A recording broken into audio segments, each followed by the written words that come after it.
दोस्तों, इस पृथ्वी पर शायद ऐसा कोई जीव नहीं जिसके जीवन में दुख नहीं है।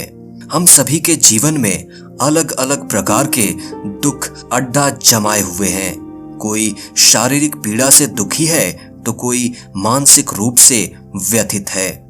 लेकिन दोस्तों, सवाल यह है कि इन दुखों का जड़ क्या है? आखिर वह कौन सा कारण है जो सभी दुखों को जन्म देता है? दोस्तों, इस प्रश्न का उत्तर आज हम शिव रहस्य पुराण में वर्णित कुछ बातों के माध्यम से समझने का प्रयास करेंगे। नमस्कार दोस्तों, मैं हूं विवेकानंद विमल और विमल वाणी पर भरोसा करने के लिए धन्यवाद। दोस्तों, इस पुराण में शिव जी कहते हैं, विचार जैसे कि मैं यह या वह कर रहा हूं, मैं सुखी या दुखी हूं, मैं मोटा या पतला हूं, यह सभी मन के द्वारा निर्मित हुए हैं। हमारा मन एक विचार को जन्म देता है और बार बार उसी विचार को दोहराने के कारण व्यक्ति खुद को उससे जोड़ लेता है और अपने वास्तविक आत्म स्वरूप को भूलकर उसके विपरीत यह विश्वास कर लेता है या मान लेता है कि वह वैसा ही है जैसा वह विचार कर रहा है।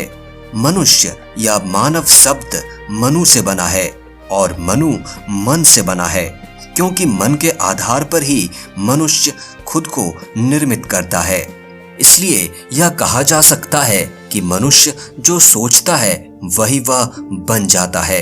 हमारा वास्तविक स्वरूप जो कि ब्रह्म स्वरूप या आत्म स्वरूप है, वह इस भौतिक संसार के प्रभाव के कारण यह मान बैठता है कि वह एक तुच्छ हाड़ मांस के शरीर से बना हुआ एक मानव है।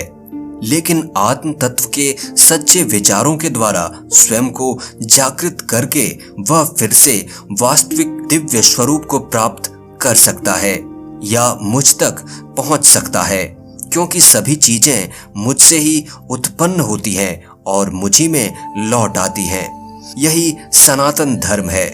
दोस्तों, यहाँ सनातन धर्म का अर्थ हिंदू धर्म नहीं बल्कि वह ब्रह्मांडीय नियम है जिसके अंतर्गत यह सारी सृष्टि काम कर रही है, जिसके कारण यह सृष्टि अस्तित्व में आती और विलुप्त हो जाती है।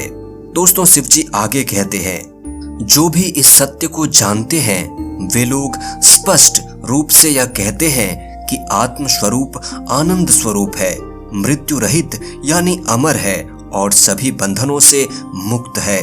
इसलिए यह कहा जा सकता है कि सभी शरीरधारी जीव जो इस संसार की भौतिकता की जंजीरों में खुद को बांधे हुए हैं, वह असल में उनके अज्ञान या अविद्या का ही परिणाम है। वह सभी अपने वास्तविक स्वरूप या सत्य से दूर हैं और यही उनके सभी दुखों का कारण है। दोस्तों, यानी शिव रहस्य पुराण के इस पूरे कथन को समझें तो यह बात स्पष्ट हो जाती है कि यदि हम दुखों से निवृत्ति या छुटकारा चाहते हैं तो हमें अपने आत्म स्वरूप या सच्चे स्वरूप को जानना होगा। अपने आप को यह शरीर मन बुद्धि मानने की बजाय स्वयं को दिव्य पवित्र परमानंद आत्म स्वरूप समझना होगा। सारे दुखों और बंधनों से निकलने का यही मार्ग है। उम्मीद है दोस्तों आपको यह वीडियो पसंद आई होगी। वीडियो को लाइक करें, शेयर करें, कमेंट करें और चैनल पर नए हैं तो इस चैनल के साथ साथ हमारे दूसरे चैनल को भी अवश्य सब्सक्राइब करें। बहुत बहुत धन्यवाद।